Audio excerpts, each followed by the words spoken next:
నమస్కారం వార్తలకు స్వాగతం. ముందుగా ముఖ్యాంశాలు.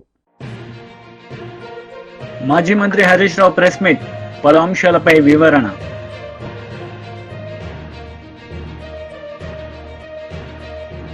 మాజీ మంత్రి Ambati Rambabu press meet, TDP నేతలపై fire. YCP leader Ambati Rambabu media సమావేశం నిర్వహించారు. ఈ సందర్భంగా పలు అంశాలపై ఆయన మాట్లాడారు. లోకేష్ గారు, నారా లోకేష్ గారు నిన్న ఒక ట్వీట్ చేశాడు. Z+ భద్రత ఉన్నా ఇంకా ఆ అభద్రత ఎందుకు జగన్? Z+ భద్రత ఉన్నా ఇంకా అభద్రత ఎందుకు జగన్? దాని ఏమంటే ఇప్పుడు జగన్కున్న భద్రత ఎంత అంటే Z+ భద్రత 58 మందితో సెక్యూరిటీ, 2 ఎస్కాట్ బృందాలు, 10 మంది సాయుధ గార్డులతో భద్రత, కాన్వాయ్లో 2 అత్యాధునిక ల్యాండ్ క్రూయిజులు, బుల్లెట్ ప్రూఫ్లు. చూడండి, ఆయన నిన్న ట్వీట్ చేశాడు.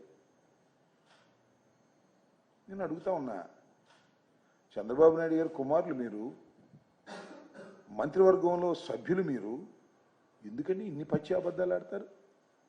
ఇది ధర్మమేనా? లోకేష్ గారు, మీకు ఇంకా బుర్ర వికసించినట్టుగా అనిపిస్తుంది. నిక్కర్లు వేసుకుని గోలీకాయలు ఆడుకునే పద్ధతుల్లో మీరు మాట్లాడుతున్నారు.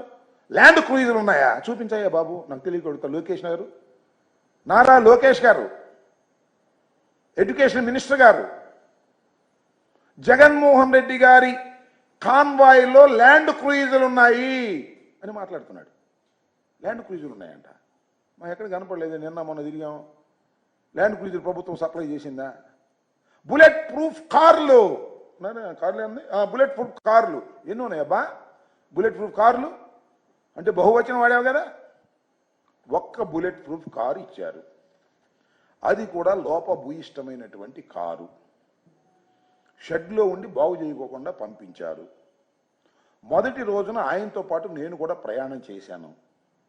వినుకొండ వెళ్ళేటప్పుడు ఇక్కడే ఇంటి దగ్గర ఆ బుల్లెట్ ప్రూఫ్ కారు ఎక్కాం. సఫారీ ఖచ్చితంగా టోల్ గేట్ యువతలే అనుకుంటా, అవతల గుర్తులేదు. వెళ్ళేటప్పటికి లోపల ఏసీ సరిగా రావడం లేదు, పైన వర్షం పడతా ఉంది, అద్దాలన్నిటికీ మంచు పట్టింది, దోవ కనపడటం లేదు, కుయ్యమని వెళ్తా ఉంది. వెళ్ళే పరిస్థితి లేదు. దిగి ప్రైవేట్ వాహనంలో వెళ్ళవలసినటువంటి పరిస్థితి ఏర్పడింది. అక్కడ దాకా ఎందుకబ్బా? ఇవాళ కోర్టులు ఏమన్నారు? మీ న్యాయవాదే, ప్రభుత్వం తరపున న్యాయవాదే, ఏమండి ఆ కారు బాగోలేదు మాట నిజమేను, స్పేర్ పార్ట్స్కి ఆర్డర్ ఇచ్చాము, అవి వచ్చేదాకా కొత్త కారు పంపిస్తాం అన్నారు. ఏంది నారా లోకేష్ గారు, మీరు మాట్లాడే మాటలు, మీరు చేసే ట్వీట్లు, ఏం మాట్లాడారు మీరు? ఏం అంటున్నారు మీరు? ఇది బుల్లెట్ ప్రూఫ్ కార్లు అంట. ఎందుకండి ఇంత పచ్చి అసత్యాలను ప్రచారం చేసేటటువంటి ప్రయత్నం మీరు చేయటం చాలా దురదృష్టకరమని మనవి చేస్తున్నా. అలాగే ల్యాండ్ క్రూయిజులు అన్నారు. 10 మంది సాయుధ గార్డులతో భద్రత. అయ్యా, 10 మంది సాయుధ గార్డులతో భద్రత జగన్మోహన్ రెడ్డి గారు ఎమ్మట ఉండేది ఇద్దరు, 10 మంది కాదు. మీరు కేటాయిస్తే కేటాయించుండవచ్చు, వాళ్ళందరూ గార్డులు చుట్టుపక్కల ఉంటారు, ఇంటి చుట్టూరా. ఆయన వెంట ఎక్కడికన్నా వెళితే 2 మాత్రమే సెక్యూరిటీ ఆఫీసర్స్ ఉంటారు. మీరు ఏర్పాటు చేసినటువంటి విధానం అది. ఈ విషయాన్ని మీరు గమనించాలని మనం. మీకైతే మాత్రం చాలా భద్రత కావాలి, జగన్మోహన్ రెడ్డి గారికి అయితే మాత్రం భద్రత అవసరం లేదు అనేటువంటి పద్ధతుల్లో మీరు వ్యవహరిస్తున్నారు. మాజీ మంత్రి హరీష్ రావు మీడియా సమావేశం నిర్వహించారు. ఈ సందర్భంగా పలు అంశాలపై ఆయన మాట్లాడారు. సమగ్రమైన విధానం లేకుండా అడ్డదిడ్డంగా ఈ రాష్ట్ర ప్రభుత్వం వ్యవహరిస్తూ ఉంది. ముఖ్యంగా నిన్న మెడికల్ అడ్మిషన్స్ విషయంలో MBBS సీట్ల అడ్మిషన్ల ప్రక్రియకు వైద్య ఆరోగ్య శాఖ ఏ నోటిఫికేషన్ అయితే ఇచ్చిందో ఇది మన తెలంగాణ విద్యార్థులకు, భవిష్యత్ తరాలకు తీరని నష్టం చేసే విధంగా ఉంది. అంటే మన పిల్లలే మనకు స్థానికేతరులుగా మారే ప్రమాదం, తెలంగాణ బిడ్డలు తెలంగాణకు స్థానికేతరులుగా మారే విధంగా ఉంది. అంటే కనీస అధ్యయనం లేకుండా MBBS BDS అడ్మిషన్ల విషయంలో ప్రభుత్వం అమలు చేస్తున్న కొత్త నిబంధనలు ఏవైతే ఉన్నాయో అవి విద్యార్థుల ప్రయోజనాలు దెబ్బతీసే విధంగా ఉంది. ముఖ్యంగా ఇక్కడ 2-3 విషయాలు చాలా ప్రధానమైనటువంటివి. తెలంగాణ ఉద్యమం మీకు తెలుసు, నీళ్లు, నిధులు, నియామకాలు 3 అంశాల మీద జరిగింది. అందులో నియామకాలకు సంబంధించి కేసీఆర్ గారి ప్రభుత్వం మన ఆకాంక్షలు నిజం చేసింది. ఎట్లా? అప్పుడు మన ఉద్యోగాలు మనకే దక్కాలి. ఆ రోజుల్లో ఏంటంటే 60% లోకల్ రిజర్వేషను, 40% నాన్ లోకల్ అని ఓపెన్ కోటాని నింపేవాళ్ళు. 70-30, 60-40లుగా నింపేవాళ్ళు. కానీ గౌరవనీయులు కేసీఆర్ గారు చాలా శ్రద్ధ పెట్టి రాష్ట్రపతి ఉత్తర్వుల సవరణ చేసి 95% లోకల్స్కు, మన తెలంగాణ బిడ్డలకు ఉద్యోగాలు దక్కే విధంగా రాష్ట్రపతి ఉత్తర్వుల సవరణ చేసి ఇది మనం జీవో నంబర్ 124 2018 సంవత్సరంలో జీవో 124 ఇచ్చాం. ఇందులో దీనివల్ల ఏం జరిగింది? రాష్ట్రంలో ఉద్యోగ నియామకాల్లో 95% ఉద్యోగాలు ఆ జిల్లా బిడ్డలకు, తెలంగాణ బిడ్డలకు దక్కే విధంగా ఇది మనము ఉద్యోగ నియామకాలకు లోకల్ రిజర్వేషన్ను సాధించాం. గతంలో ఉండేది ఏంది? 60-40, 70-30, అంటే 40% మంది పక్క రాష్ట్రం వాళ్ళు వచ్చి ఓపెన్ కాంపిటీషన్లో తెలంగాణలో ఉద్యోగాలు పొందే అవకాశం ఉండేది. 30% మంది స్థానికేతరులు, తెలంగాణేతరులు కూడా తెలంగాణలో ఉద్యోగాలు పొందే అవకాశం ఉండేది. కానీ ముఖ్యమంత్రి గారు స్వయంగా రాష్ట్రపతి గారిని కలిసి, ప్రధానమంత్రి గారిని కలిసి, తాను స్వయంగా ఢిల్లీకి వెళ్ళి కేసీఆర్ గారు 95% ఉద్యోగాలు తెలంగాణ బిడ్డలకు దక్కే విధంగా ఉద్యోగ నియామకాల్లో మేము సవరణ చేశాం. ఇది ఎప్పుడు? 2018లో జీవో 124 ద్వారా 95% ఉద్యోగాలు స్థానికులకు దక్కే విధంగా సాధించింది బీఆర్ఎస్ ప్రభుత్వం. అయితే విద్య విషయంలో కూడా మనం చేసుకోవాల్సిన అవసరం ఉండే. కానీ ఎస్ఆర్సి స్టేట్ రీఆర్గనైజేషన్ యాక్ట్లో ఏం చెప్పారు వాళ్ళు?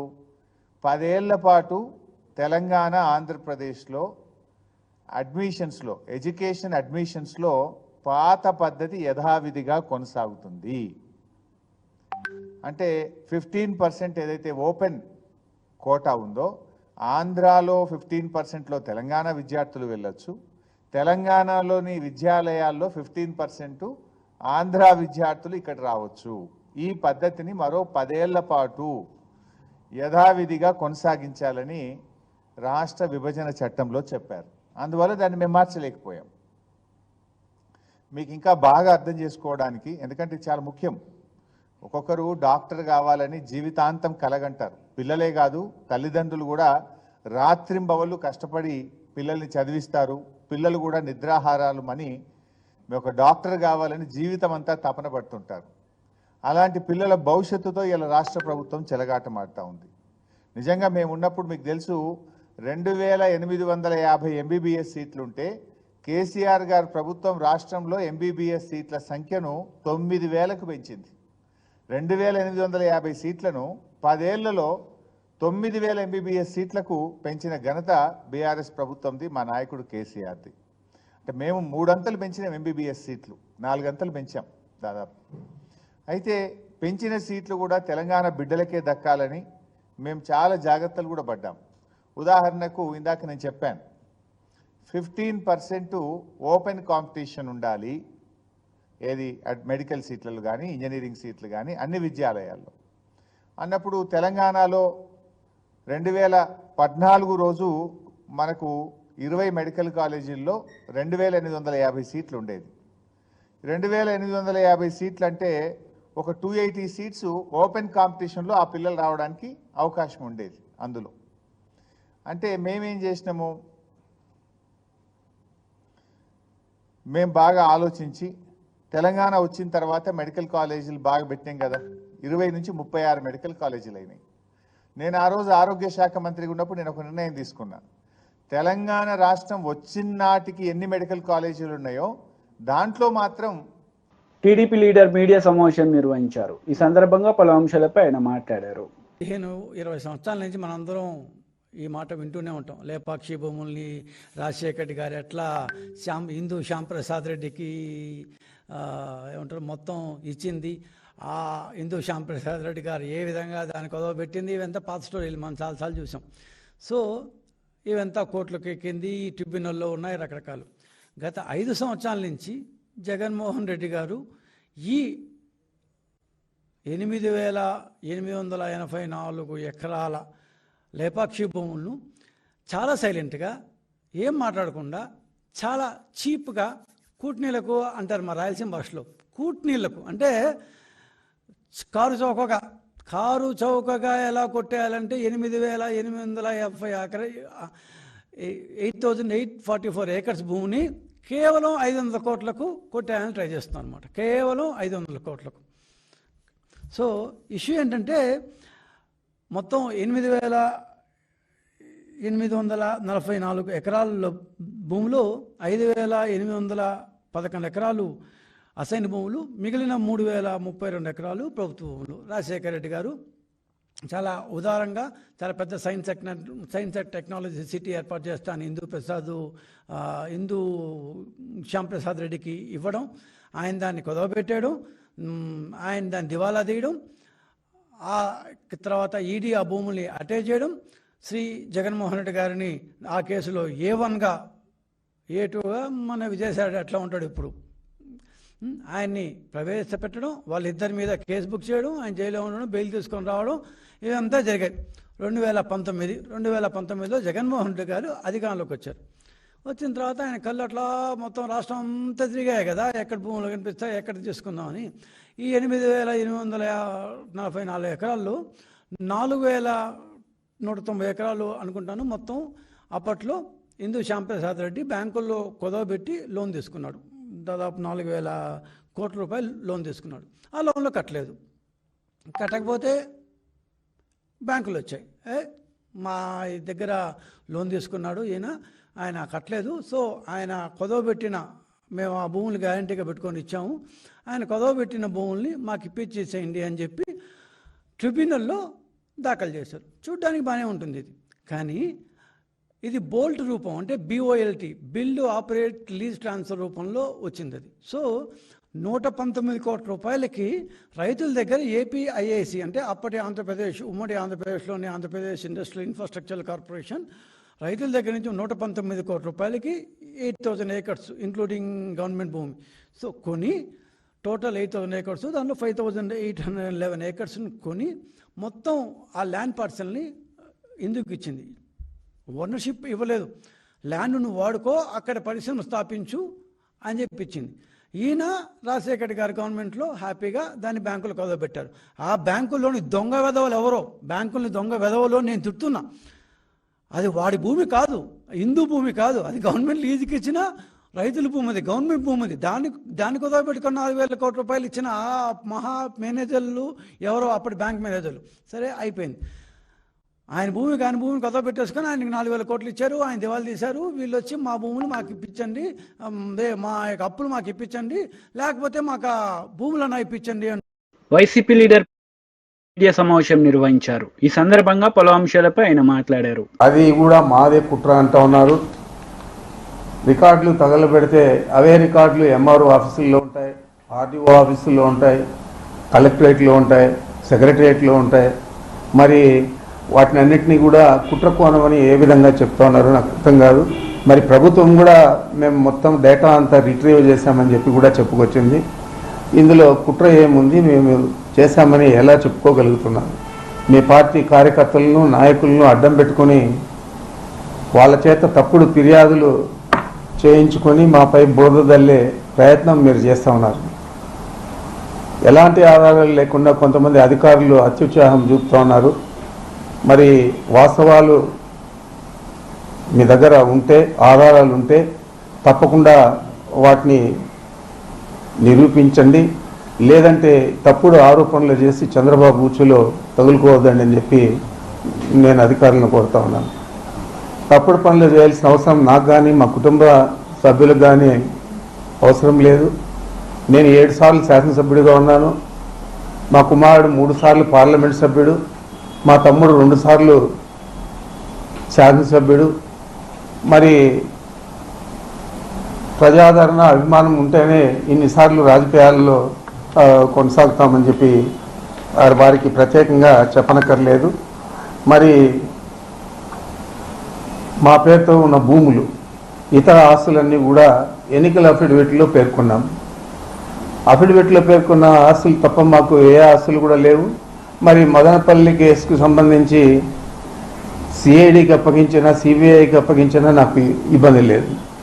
ఆ కేసుకు నాకు ఎటువంటి సంబంధం లేదు. కానీ వైసీపీ నాయకులపై కేసులు వేసి వారిని వేధించే ప్రయత్నం చేసేదే కాకుండా వారి ద్వారా నా పేరు చెప్పించే దానికి ప్రత్యేకంగా ఈ కుట్ర చేస్తూ ఉన్నారనేది ఈ రాష్ట్ర ప్రజలందరికీ కూడా తెలుసని చెప్పి కూడా మీకు మనవి చేస్తూ ఉన్నాను. గతంలో పుష్కరాల్లో చనిపోయారు చంద్రబాబు ఆధ్వర్యంలో.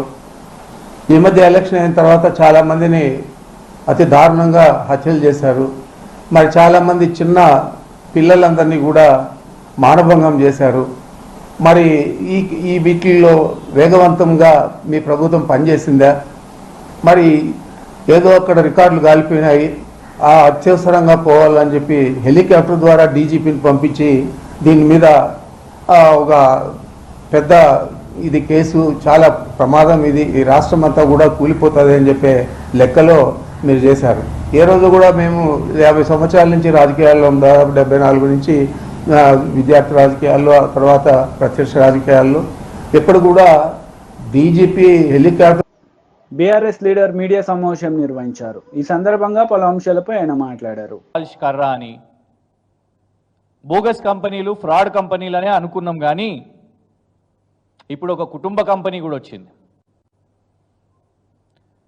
ఉద్యమంలో కొట్లాడి, ఎన్నికల్లో నిలబడి, ఓట్లు తెచ్చుకొని, రికార్డు స్థాయిలో ఓట్లు తెచ్చుకొని, హరీష్ రావు గారు కానివ్వండి, కేటీఆర్ గారు కానివ్వండి, ఉద్యమంలో పాల్గొన్న కవిత గారిని కానివ్వండి, తీవ్రంగా కుటుంబ పాలన అని అటాక్ చేశారు. కానీ తెలంగాణ ఉద్యమంలో ఎక్కడ కూడా కనబడని, ఇప్పటి వరకు ఎలక్షన్స్లో కూడా పాల్గొనని, మరి పార్టీకి ఏమైనా పనిచేసిర్రో లేదో తెలియదు, కానీ ఒక దండుపాల్యం బ్యాచ్ అసలైన కుటుంబ పాలన, దోపిడి పాలన ఎలా కనబడుతున్నది. ఒక బ్యాచ్ ఏమో ఆస్ట్రేలియాలో ఉన్నది, అనుముల కొండలరెడ్డి గారి బృందంలో. ఇప్పుడే వస్తుంటే హైదరాబాద్ నగరంలో మొత్తం గోడల మీద పోస్టర్లు కనబడ్డాయి. అరే ఎవరో ఇప్పుడే జూల నుంచి ఒక సింహం బయటకు వచ్చింది, సింహం పోస్టర్ వేసిరు. ఎవరినే అని చూస్తే తిరుపతి రెడ్డి గారి, అనుముల తిరుపతి రెడ్డి గారి బర్త్డే అంట. మొత్తం హైదరాబాద్ గోడలంతా అనుముల తిరుపతి రెడ్డి గారికి అప్పచెప్పేసారు. వీళ్ళిద్దరు ఇట్లుంటే నేనేమన్నా వెనుకకు పోయినానా, నాకు కూడా ఏమన్నా చేయాలి కదా, అన్న ముఖ్యమంత్రి అయిండు అని అమెరికాలో ఉన్న జగదీష్ అనుముల గారు, ఇది అమెరికా పర్యటనలో భాగంగా వారితో పాటు కనిపిస్తున్న ఇంకొక సోదరులు జగదీష్ రెడ్డి అనుముల గారు నిన్న స్వచ్ఛ బయో ప్లాంట్ తోని MOU ఒప్పందాలు 1000 కోట్లు అని ప్రకటించింది ముఖ్యమంత్రి గారి కార్యాలయం. ముఖ్యమంత్రి గారు ప్రకటించారు. ఇందులో వారు వేసిన ట్వీట్లో, వారు చేసిన ప్రకటనలో, మీడియా ప్రకటనలో సునంగీత్కి చెందిన ఒక సైంటిస్ట్ పేరు ప్రవీణ్ పరిపాటి గారు, వారు ఇక్కడ ఉన్నారు. ఓకే, మరి ఇందులో స్వచ్ఛ బయో వాళ్ళు ఎక్కడున్నారు, ఎవరు అసలు, వీళ్ళందరూ ఎవరు అని ఒక స్టడీ చేస్తే అసలు స్వచ్ఛ బయో అనే సంస్థ దాని రిజిస్ట్రేషన్ డీటెయిల్స్ చూస్తే ఇది కేంద్ర ప్రభుత్వం companies act, ministry of corporate affairs నుంచి తీసిన డాక్యుమెంట్. ఈ డాక్యుమెంట్లో 2 డైరెక్టర్స్ ఉన్నారు ఈ కంపెనీకి. Director number 1 Vedavalli Sivananda Reddy. స్వచ్ఛ బయోకి సంబంధించి వార్తలు ముగించే ముందు ముఖ్యాంశాలు మరోసారి. మాజీ మంత్రి హరీష్ రావు ప్రెస్ మీట్, పలు అంశాలపై వివరణ.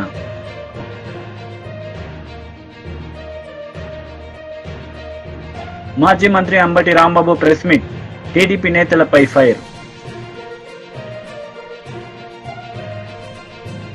ఈ వార్తలు ఇంతటితో సమాప్తం. తిరిగి ప్రసారమయ్యే వార్తల్లో మళ్ళీ కలుద్దాం. అంతవరకు సెలవు. నమస్తే.